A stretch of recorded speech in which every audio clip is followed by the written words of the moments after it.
네, 그렇게 하겠습니다. 자, 1번 문제는 표와 같은 교육과정이 시행된 시기에 교육 상황으로 옳은 것은 했습니다. 우리가 이제 일제시대 때, 우리 이제 1910년대는 무단 통치가 되지요. 그리고 네네. 20년대는 문화 통치, 그리고 네. 30년대는 민족 말살 통치가 됩니다. 그런데 네. 그때마다 그 제1차, 2차, 3차 조선 교육령이 공포가 되고요. 네. 그래서 그 교육령의 그 핵심 내용을 알아야지만 이 문제는 네. 풀 수가 있어요. 그래서 이 이제 수업 시수를 보시게 되면 네. 학년을 보시면 이게 5학년까지 있습니다. 네. 자, 그러면 지금 5학년까지 있고요. 그 다음에 조선어 및 한문 시간이 배정이 돼 있죠. 네. 그리고 실업 시간이 배정이 돼 있습니다. 이걸 가지고 우리는 1차인지 2차인지 3차인지 그거를 판단을 하여야만 하는데 지금 네. 제1차 조선교육령은 1910년대의 그 무단통치 시기 하에서 시행되는 교육령인데 이때는 수업 연한이 4년으로 축소가 됩니다. 그러니까 네. 여기 보면 5학년이 있으니까 이거는 제1차 조선교육령이 아니겠지요. 네. 그러면 2차인지 3차인지를 구별하는 것은 3차는 30년대 그 민족 말살 통치 시기에 시행되는 교육령인데 이 3차 교육령에는 한국어 사용을 금지하게끔 돼 있어요. 근데 여기 아, 보면 네. 네, 네. 조선어 시간이 배당이 돼 네. 있지요. 그리고 실업 네. 시간도 배당이 돼 있습니다. 해서 이 그 수업 시수를 보게 되면 이것은 제2차 조선교육령에 해당이 되는 거예요. 그래서 음, 이 제2차 조선교육령은 1922년도에 시행이 되고요. 그러면은 제2차 조선교육령이 시행되는 그 1920년대의 교육 상황을 지금 찾는 문제가 됩니다. 이게 조금 어려워요, 문제가. 그렇죠. 네. 이렇게 1번을 보시게 되면 경성제국대학이 설립되었다. 자, 우리가 경성제국대학은 네. 우리 이제 민족주의자들이 그 민립대학 설립 운동이 있으면서 그것에 반해서 일제가 경성제국대학을 설립을 하게 됩니다. 그래서 네. 이것은 1922년에 된 거기 때문에 이 네. 시기의 교육 상황으로 옳은 것이 되는 거죠. 그래서 1번의 답은 1번이 되겠고요. 2번을 네. 한번 또 살펴보게 되면 네. 소학교가 국민학교로 개칭된 것은 우리가 1941년도에 그 국민학교령에 의해서 국민학교로 개칭이 됩니다. 이 전까지는 음, 소학교였는데 그다음에 네. 1941년도에 국민학교령이 내리면서 그때 국민학교로 개칭이 되고요. 그리고 지금은 초등학교지요. 네. 국민학교로 계속 쓰다가 김영삼 정부 때 역사 바로 세우기 해서 우리가 그 일제의 그런 잔재를 없앤다 해서 국민학교를 초등학교로 개칭을 하게 되지요. 김영삼 네. 정부 들어와서 음, 그렇게 그 알고 계시면 되고요. 그 다음에 조선인과 일본인의 학교명이 통일되었다. 이것은 학교명이 통일된 것은 제3차 조선교육령에 의해서 1938년도에 통일이 됩니다. 그래서 3번은 3차 그 교육령의 내용이 되겠고요. 그 다음에 학생들이 학교에서 황국신민서사를 암송하였다. 이것도 역시 3차 교육령의 내용이 되겠고요. 그 다음에 조선인 학교와 일본인 학교의 수업 연한이 달랐다. 이것은 1차 조선교육령입니다. 우리가 조선인 학교하고 지금 조선인 학교는 1차 교육령에 의하면 4년으로 축소가 됩니다. 그래서 지금 그 5번은 1차 조선교육령에 관한 내용이 되겠습니다. 그래서 1번의 답은 1번이 되겠고요. 그 다음에 2번으로 넘어가게 되면 다음 장면의 배경이 된 시기에 사회 모습으로 오른 것은 했습니다. 자, 여기 그 자료를 한번 선생님께서 한번 읽어 주시겠어요? 네. 네. 이시다 선생은 수업에 앞서 시국 얘기를 시작하였다.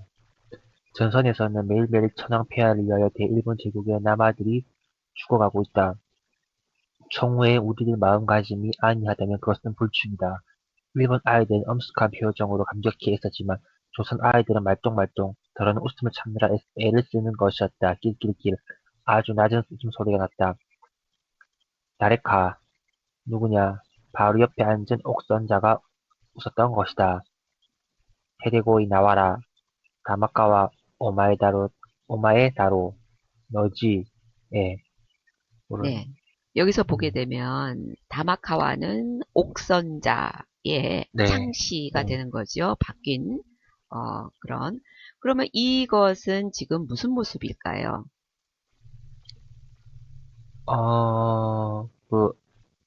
그, 태평양 전쟁, 네. 예, 예, 모습 아닌가요?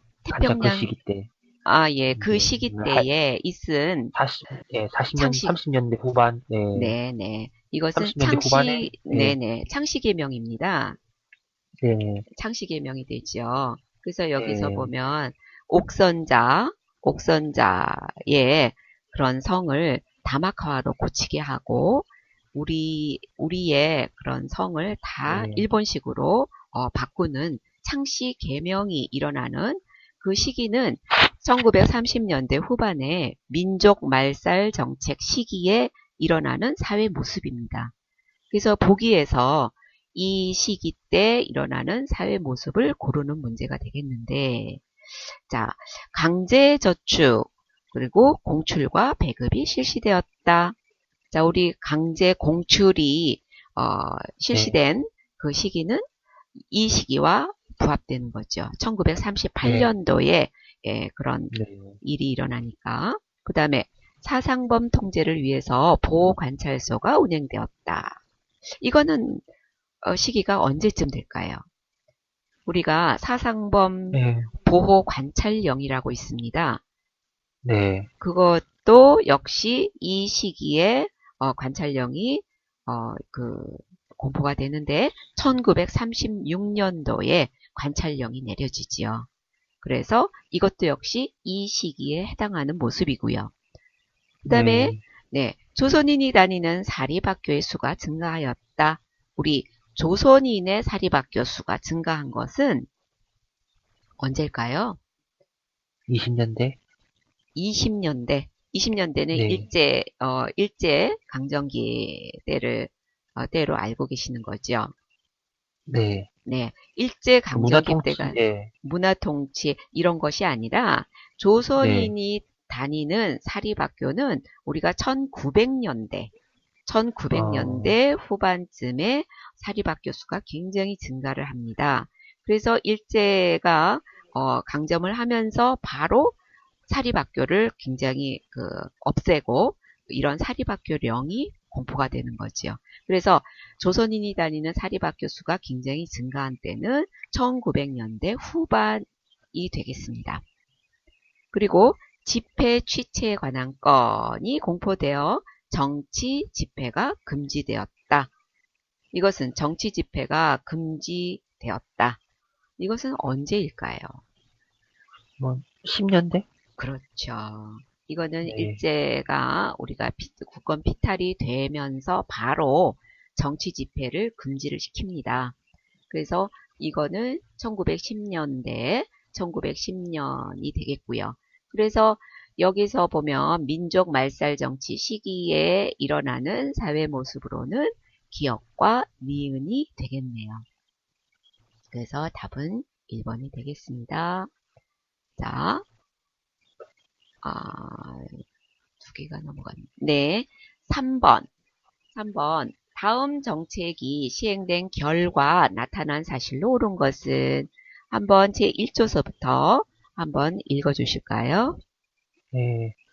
본위 화폐를 금으로 하고 기왕 발행 화폐는 신화폐와 교환 혹은 환수할 것. 구백동 화폐의 교환 및 환수는 광무 9년 7월 1일부터 개시할 것. 구백동 화폐의 교환 만료 시한은 만 1년 이상으로 탁지부 대신이 편리하게 정할 것. 백통 화폐의 교환 만료 이후에는 그 통용을 금지할 것. 화폐개혁 조례. 네. 네, 이것은 여기서 나와 있는 네, 화폐, 즉, 개혁 조례라고 했죠? 네, 이것은, 네, 1905년부터 시행된 네, 화폐 정리 사업입니다. 네, 예, 화폐 정리 사업인데, 그 화폐 정리 사업에 시행된 결과를 묻는 문제가 되겠죠. 네, 그러면, 네, 화폐 정리 사업에 대해서 조금 정리를 해둘 필요가 있겠죠. 네, 그래서 화폐 정리 사업은 1905년도에 일어나는데, 이거는 그러니까 피탈되기 전이죠. 네, 5년이면. 자, 네, 1차 한일 협약 때 임명된 일본인 재정 고문이 메가타가 주도를 합니다. 그래서 국내 상인들이 통용하고 있던 백동화가 있어요.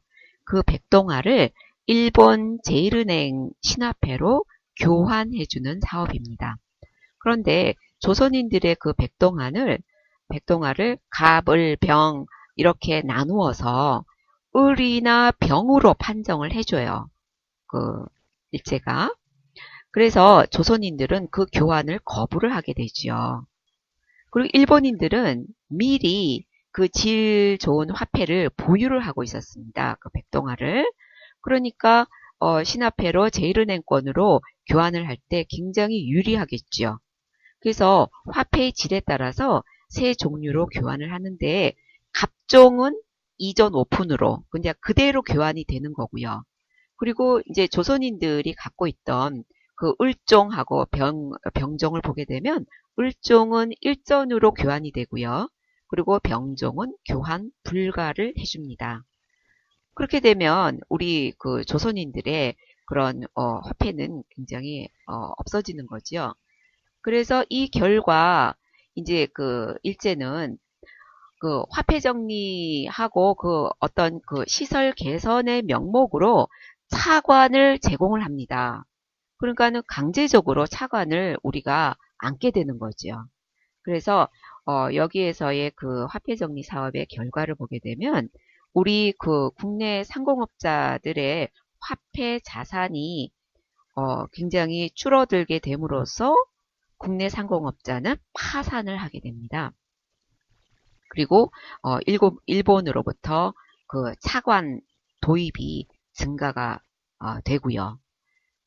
예, 그런 결과를 가져오게 되고 당연히 유통화폐가 굉장히 부족한 그런 유통화폐 부족 현상이 초래가 되는 그런 결과를 가져오게 되는 거죠.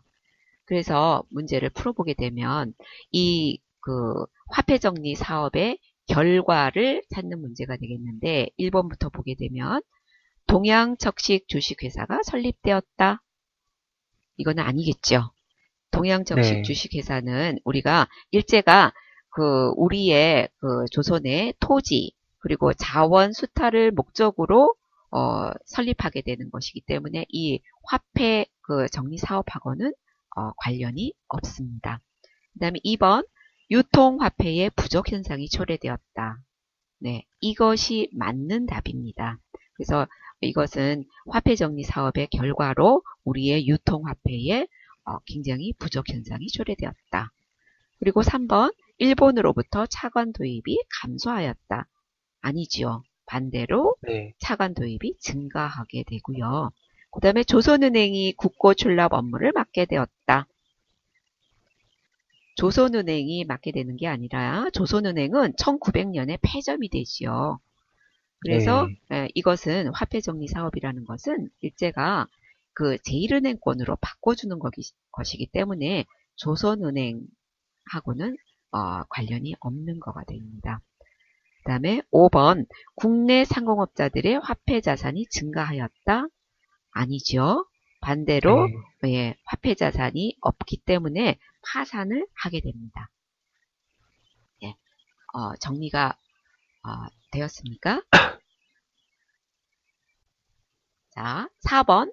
다음 자료와 관련된 민족운동에 대한 설명으로 옳은 것은 있습니다. 자, 한번 자료를 읽어주실까요? 네, 대한독립 만세 일본 문화를 배척하자. 일본인 공장의 직공은 총파업하라. 일본인 지주에게 소장료를 바치지 말자. 언론 집회, 출판의 자유를 조선인 교육은 조선인 본위로. 보통 학교 용어를 조선어로. 네.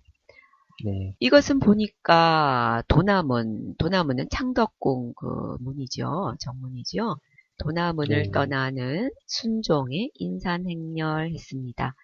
자, 순종의 인산이를 기해서 일어난 우리 독립운동은, 민족운동은 무엇일까요?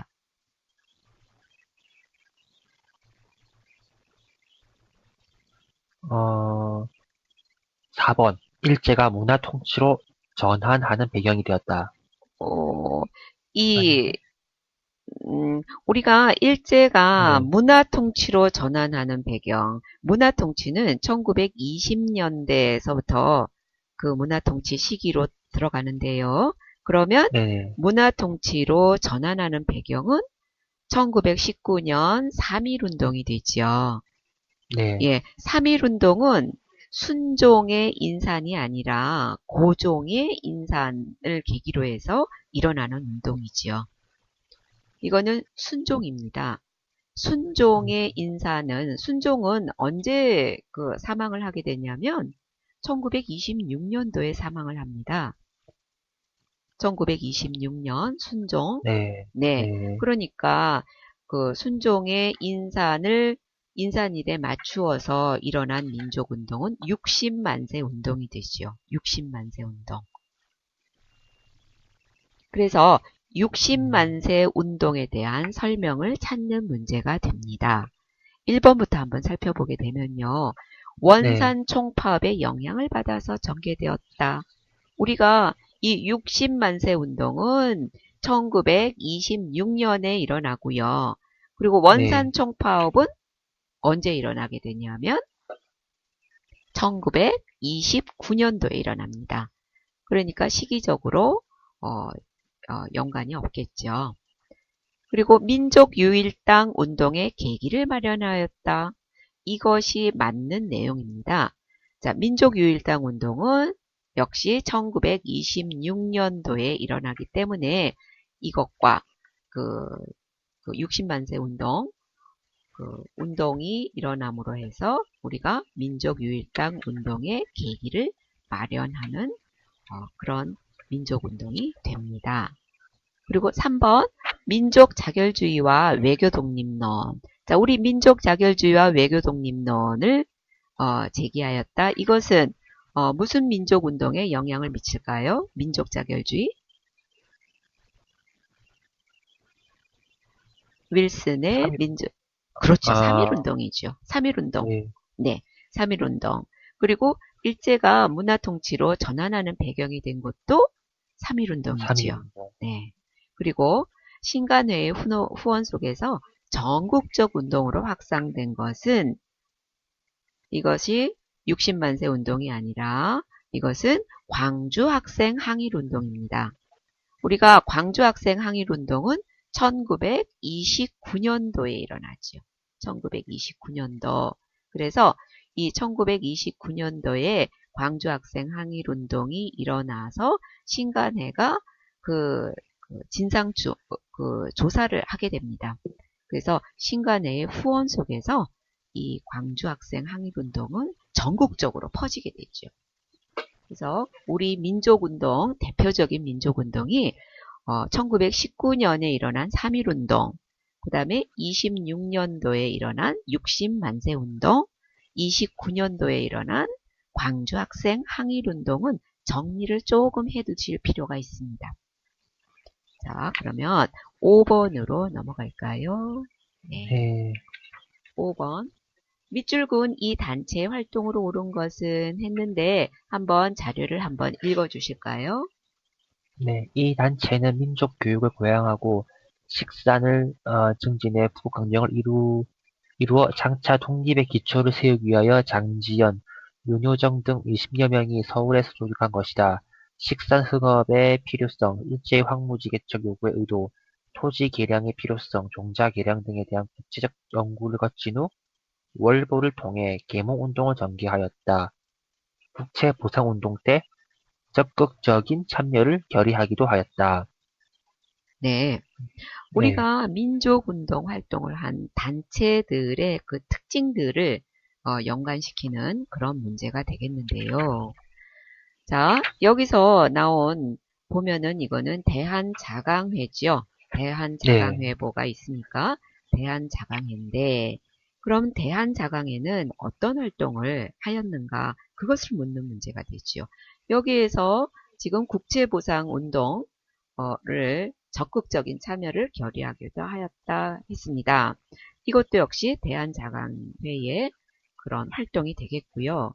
그리고 또 하나 굉장히 중요한 활동이 있었는데 고종의 강제 퇴위 반대 운동을 전개한 것이 이 대한자강회가 됩니다. 그럼 1번부터 한번 살펴보게 되면요. 농광회사 설립은 보안회가 했고요. 그리고 오적 암살단 조직. 이것은 어디가 있죠? 종교단체인데 나철 오기호가 만든 대종교. 네, 음, 대종교에서 오적 암살단을 조직을 합니다. 그리고 대성학교, 오산학교 설립. 이것은 어떤 단체이지요? 유명한데 신민의 그렇죠. 시민회가 됩니다.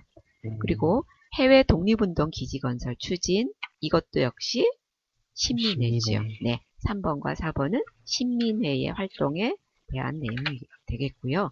그 다음에 고종의 강제퇴위 반대운동 전개한 것이 여기에서 말한 대한자강회. 네, 예, 대한자강회가 됩니다. 그래서 5번의 답은 5번이 되겠고요. 자, 6번. 밑줄 그은 기억 시기에 제기된 독립운동가들의 주장으로 옳지 않은 것은 했습니다. 한번 자료를 읽어주실까요? 3.1 운동 이후 민족운동을 이끌 지도부의 필요성이 제기되어 한성, 상하이, 연해주 등지에 임시정부가 조직되었다. 이 임시정부들을 단일화하자는 주장이 제기되면서 한성정부의 법통을 이어받아 통합된 대한민국 임시정부가 상하이에서 출범하였다. 대한민국 임시정부는 한동안 대통령이 국정을 총괄하는 체제로 운영되었다. 이후 1925년에 국무령 중심의 내각 책임지도제로, 1927년에 국무위원 중심제로, 1940년에 주석 지도체제로, 1944년에 주석 부주석 중심 체제로 개편되었다. 네. 자, 이거는 우리가 대한민국 임시정부의 그 체제 변화 중에서 이 대통령이 국정을 총괄하는 체제로 운영되었다. 이 시기에 그 독립운동가들이 저마다 주장을 펼칩니다. 그 주장에 관한 내용이에요. 그래서 어, 그거를 한번 보게 되면 이건 이제 임시정부의 어떤 그 고난, 갈등에 관한 문제가 되겠는데 자, 우리가 이동휘 선생은 음, 그 독립을 위해서 적극적인 그런 무장투쟁이 필요하다라고 주장을 합니다. 그래서 이동희 선생은 개조파에 해당이 되고요. 그 다음에 이승만 그 전 초대 대통령은 구미위원부를 중심으로 외교 활동을 전개해야 한다. 외교를 오늘 주장을 하게 되지요. 맞는 내용이고요. 그 다음에 김구 선생은 한국 광복군을 창설하여 독립군 투쟁을 강화해야 한다. 자, 이때도 김구 선생이 있었지만 이 한국 광복군을 창설한 것은 이때가 아니지요. 그렇죠? 이때가 네, 아닙니다. 한국 광복군은 언제냐 하면 1940년에 창설이 되기 때문에 이 시기하고는 관계가 조금 시기적으로 안 맞지요. 그래서 일단 그 여기에 6번의 답이 3번으로 나오고요. 한번 또 이제 4번과 5번을 살펴보게 되면 안창호 선생은 임시정부의 장래를 논의할 국민대표회의를 개최해야 된다. 해가지고 개조파에 해당이 됩니다. 그리고 신채호 선생은 기존의 임시정부를 해체하고 독립운동의 새로운 구심점을 만들자라고 주장을 하면서 창조파에 해당이 되고요. 그래서 여기서 보면 우리가 그 임시정부 내의 갈등은 외교 독립론하고 무장 독립론으로 나뉘게 되는데, 외교 독립론은 그 상하이 임시정부하고 한성정부 수립 세력들, 즉 김규식, 박은식, 이승만을 중심으로 외교 독립론을 주장을 하게 되고요. 즉 어떤 주장을 펼치게 되냐면, 만주는 이미 일제 세력이 침투를 하고 연해주 역시 공산주의 세력이 있기 때문에, 전쟁터이기 때문에 상하이는 비교적 자유로운 교통의 요지로 다른 나라에 조개가 있어서 우리가 외교 활동을 원활히 할 수 있다 해서 외교 독립론을 펼치게 됩니다.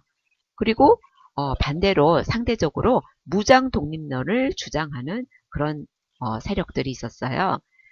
이거는 대한국민의회 수립 세력들인데, 이동희, 그 다음에 유동열, 신채호 선생을 중심으로 해서 무장 독립론을 주장을 하게 됩니다.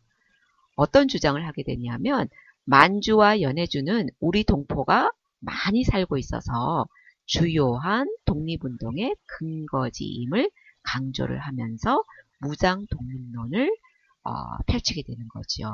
그래서 이 이동희 선생, 이승만, 그 다음에 김구, 안창호, 신채호 선생들의 그런 주장들을 좀 핵심들을 정리를 해두면 좋을 것 같습니다.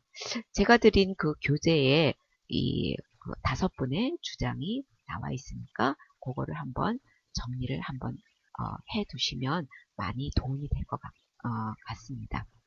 자, 7번 넘어가겠습니다. 다음 활동을 전개한 단체에 대한 설명으로 옳은 것을 보기 위해서 고른 것은 했습니다. 자, 한번 읽어주실까요? 네. 1920년에는 박재혁 부산경찰서 폭탄 투척, 21년에는 김익상 조선총독부의 폭탄 투척, 23년에 김상옥 종로경찰서 폭탄 투척, 26년 나석주 동양척식주식 회사의 폭탄 투척. 네. 네. 우리가 이 활동을 지금 전개한 그런 우리 민족 운동가들을 보게 되면 많이 낯이 익죠. 김상옥, 그 다음에 나석주. 자, 이 활동을 전개한 단체는 무엇일까요? 어떤 단체일까요? 조선총독부에 폭탄을 투척을 했고, 네. 부산경찰서, 또 종로경찰서, 동양적식주식회사 폭탄을 투척을 했습니다. 자, 이 네. 단체는, 이런 활동을 전개한 단체는 김원봉 선생이 만든 의열단이지요. 의열단.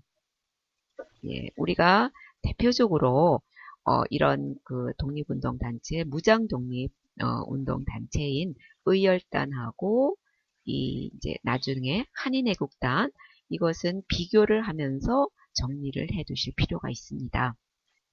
문제에 자주 나오는, 비중 있게 나오는 그런 내용이 되지요. 그러면 이것은 지금 의열단 단원들의 그런 활동인데, 그 의열단에 대한 설명을 한번 골라보게 되면요. 기억, 조선혁명 간부학교를 설립하였다. 자, 의열단의 내용입니다. 의열단은 김원봉 선생이 조선혁명 간부학교를 설립하게 되고요. 그 다음에 의열단은 만주에서 김원봉의 주도로 조직이 됩니다. 그래서 기억과 니은은 의열단에 관한 설명이 되겠고요. 디귿을 한번 보게 되면 미군의 지원을 받아서 국내 진공작전을 계획하였다. 이것은 의열단에 관한 활동이 아니고 김구 선생이 1940년도에 창설하는 한국광복군에 관한 내용이 됩니다. 그리고 리을, 연합군의 일원으로 인도, 미얀마 전선에 파견되었다. 이것 역시 김구 선생이 만든 창설한 한국 광복군에 관한 활동의 내용이 되겠습니다. 그래서 이 20년대에 우리가 20년대에 활동한 이런 내용들은 의열단에서 전개한 그런 활동들이 됩니다. 그래서 7번의 답은 기억과 니은인 1번이 되겠네요.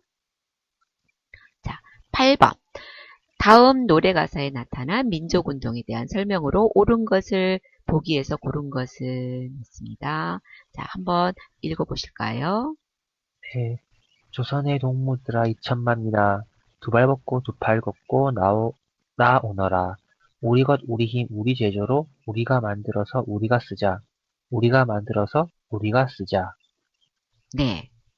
이 노래 가사는 어떤 내용일까요? 우리가 우리 것을 쓰자라는 얘기예요. 우리가 만들어서 우리가 쓰자. 우리가 일본 거를 쓰지 말고 우리 것을 네. 쓰자라는 얘기예요. 그러면 이거는 음, 어떤 민족운동일까요?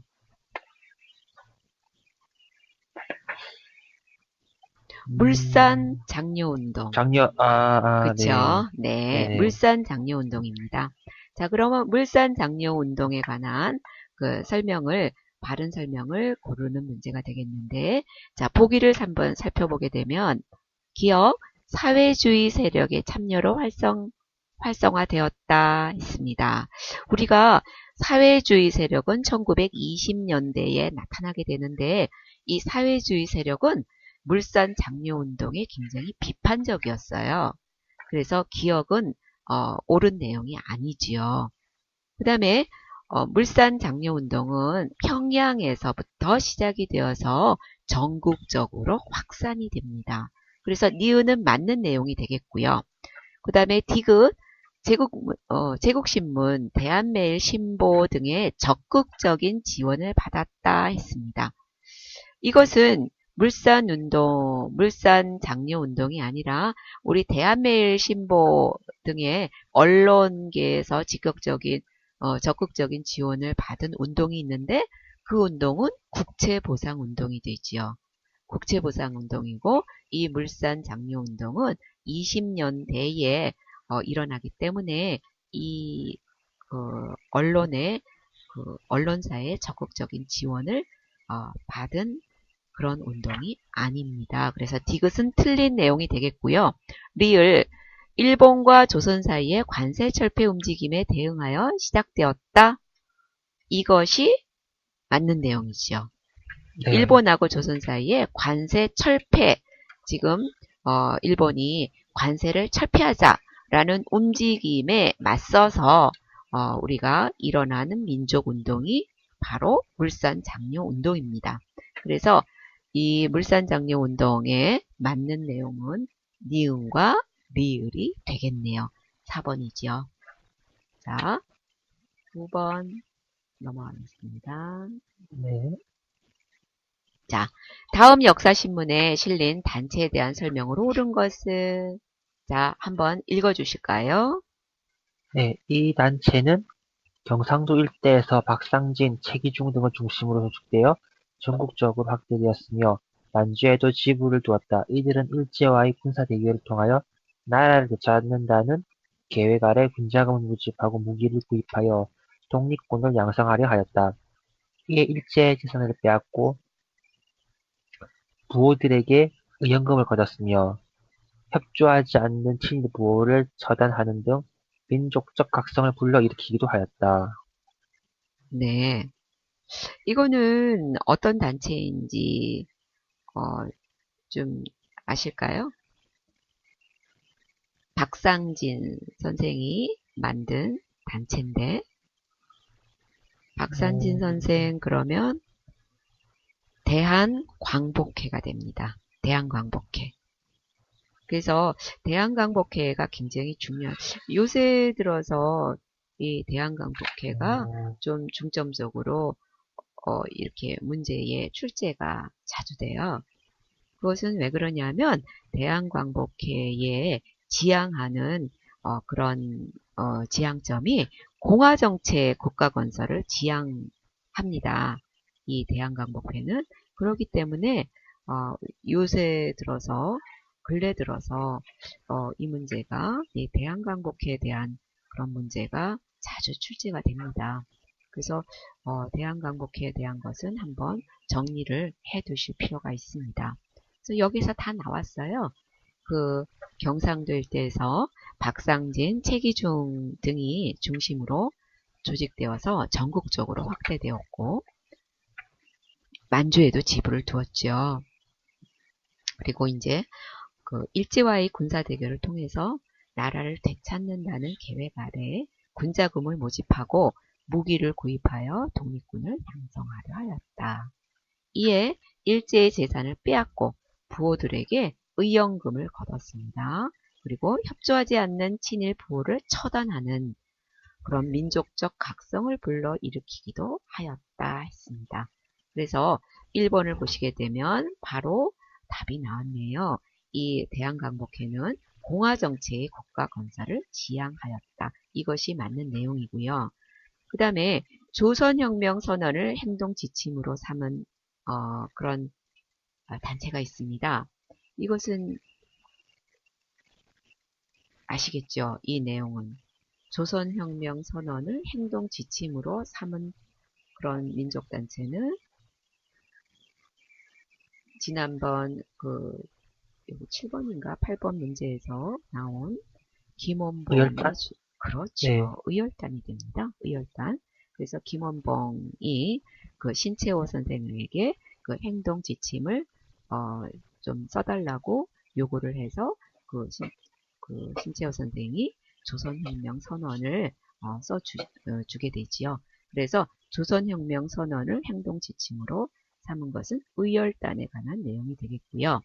그 다음에 봉오동 전투에서 일본군을 크게 격파한 독립단체는 봉오동 전투, 홍범도의 봉오동 전투는 대한독립군이 되죠.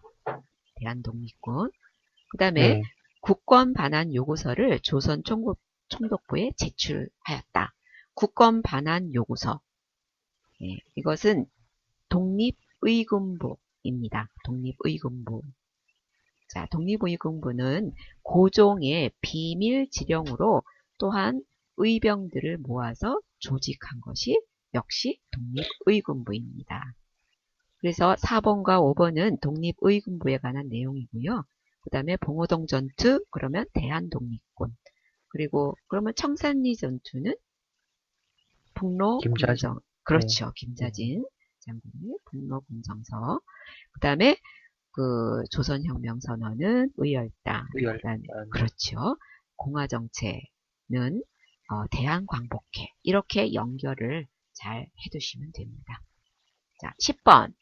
가나 독립군의 공통점으로 옳은 것은 했습니다. 자, 한번 1930년대의 무장독립전쟁. 그래서 한번 읽어보실까요? 네. 지청천을 중심으로 활동하고 대표적인 항해 전투로 쌍성보 전투, 대전자령 전투, 네. 그리고 나는 양세봉을 중심으로 활동을 하고 대표적인 항해 전투로 영등가 전투, 홍경성 전투, 흥경성. 흥경성, 네, 네, 흥경성 전투. 우리가 이 무장 독립전쟁을 시대별로 조금 특징을 알아둘 필요가 있는데요. 우리가 1910년대에는 주로 이제 의병 활동을 했죠. 의병 활동을, 의병 전쟁을 하면서 그 의병의 잔병들이 만주로 넘어가서 무장 독립 운동을 하게 되는데 1920년의 대표적인 그런 무장 독립 전투는 여기서 조금 전에 나온 봉오동 전투하고 그 다음에 청산리 전투가 있습니다. 1920년에. 그 다음에 30년대로 넘어가면 굉장히 큰 특징을 가지게 되는데요. 30년대는 무장 독립운동의 특징이 한중 연합작전을 펼칩니다. 그래서 중국하고 우리가 연합작전을 펼쳐서 우리 독립전쟁을 하게 되고, 그 다음에 40년대는 우리 임시정부의 그런 부대인 한국광복군의 활동을 잘 알아두어야 됩니다. 그래서 독립전쟁, 독립군의 그런 전쟁은 그렇게 시기별로 그렇게 알아둘 필요가 있고요. 여기서는 1930년대의 무장독립전쟁 2개, 이것을 정리를 해 두셔야 되는데, 지청천을 중심으로 쌍성보 전투, 그 다음에 대전자령 전투는 한국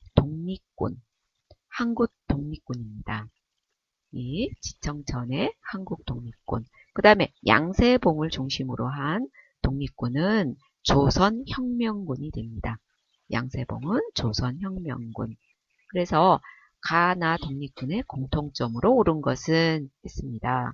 그러면 이것은 제가 조금 전에 30년대의 그런 무장 독립전쟁의 특징을 제가 말씀을 드렸기 때문에 선생님 한번 풀어보세요.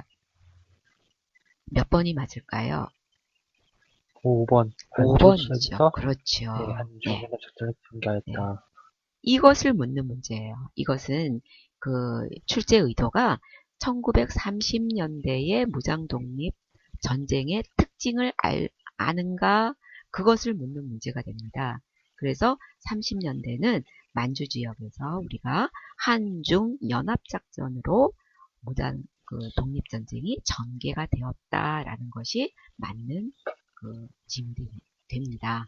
그래서 요거 10번은 굉장히 중요한 문제가 되기 때문에 잘 정리를 좀 해두시고요. 자, 11번 넘어가겠습니다.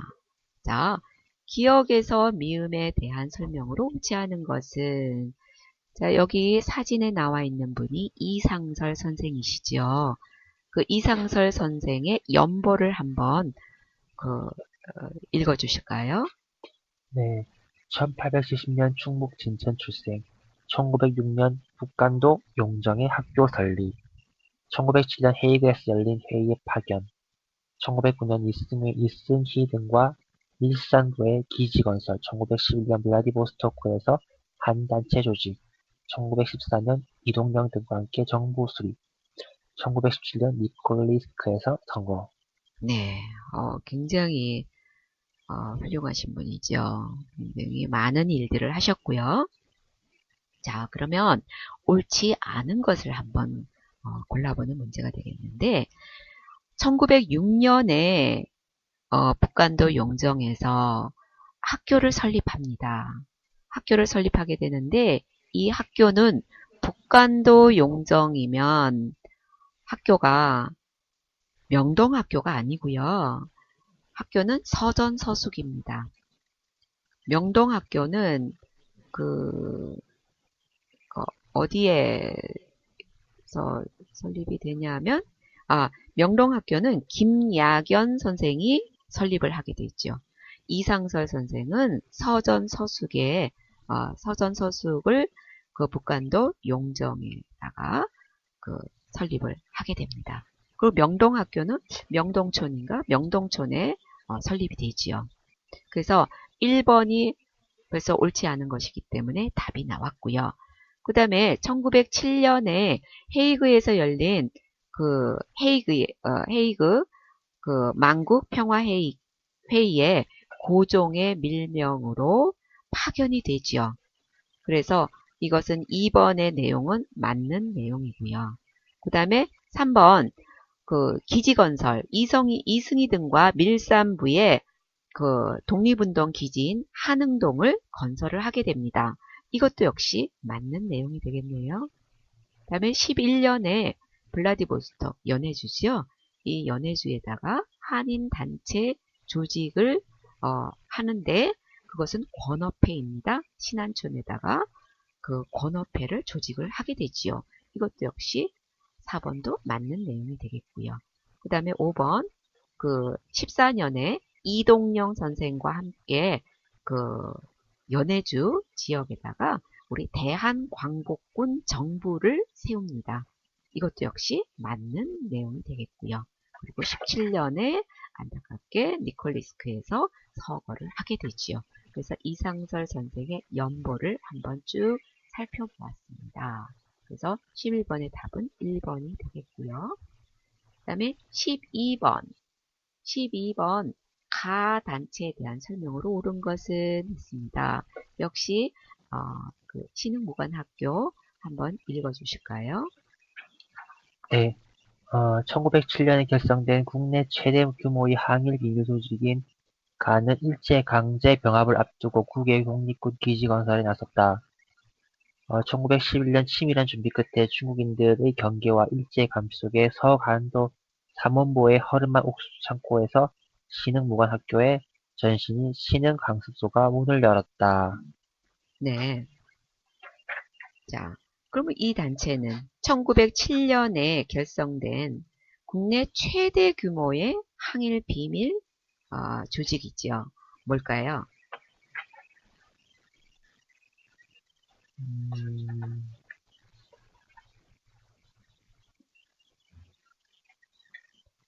우리가 네. 1907년에 이게 최대 규모, 전국적으로 최대 규모의 항일 비밀 조직이 결성이 되는데 신민회입니다.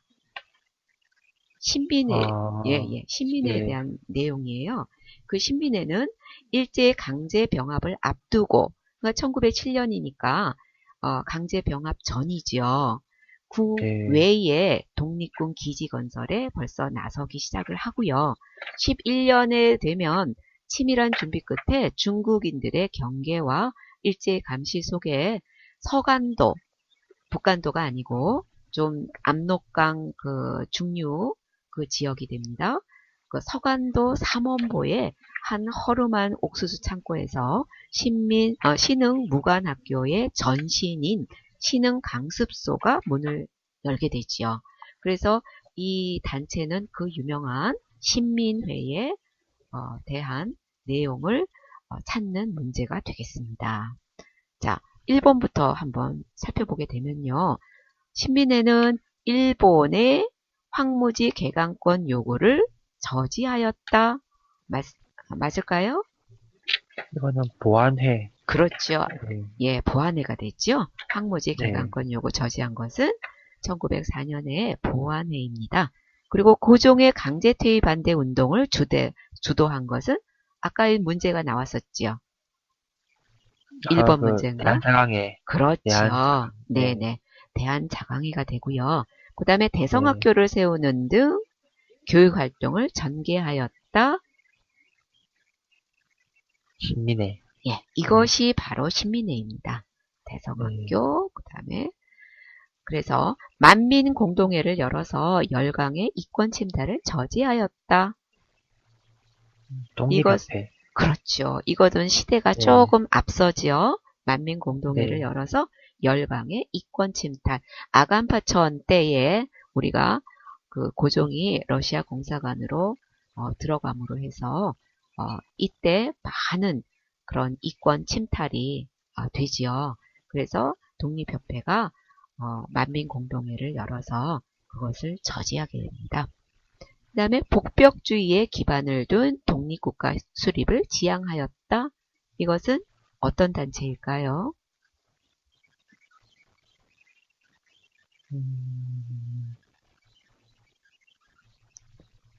이것은 아까에도 잠깐 내용에 나왔었는데 고종의 밀명을 받아서 조직한 독립의군부가 됩니다.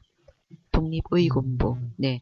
독립의군부는 유생들이 많아요. 유생의병장 출신들이 많습니다. 그래서 복벽주의를 바탕을 되는 거죠. 그래서 바탕을 두고 이제 복벽주의에 이제 바탕을 두고 독립국가 수립을 지향을 하게 됩니다. 이것은 독립의군부에 관한 내용이 되겠습니다. 그래서 우리가 이 그 6편에서 나오는 내용 중에 이 신민회에 관한 그 문제는 꼭 나오기 때문에 출제가 꼭 됩니다. 그래서 신민회에 관한 내용들은 조금 정리를 다시 한번 해둘 필요가 있어요. 그래서 신민회, 그 다음에 자주 나오는 것이 독립의군부는 좀 반대되는 입장이기 때문에 좀 나오고요. 독립협회 자주 나오고요. 네, 그렇습니다. 그래서 여기 12번은 신민회에 관한 설명으로 우리가 대성학교를 세우는 등 교육활동을 전개한 부분, 이 부분을 묻는 문제가 되겠습니다. 자, 그러면 12번까지는 일부로 하게 되고요. 우리가 13번부터 24번까지 우리 2부에 진행을 하는 걸로 저희가 진행을 하겠습니다.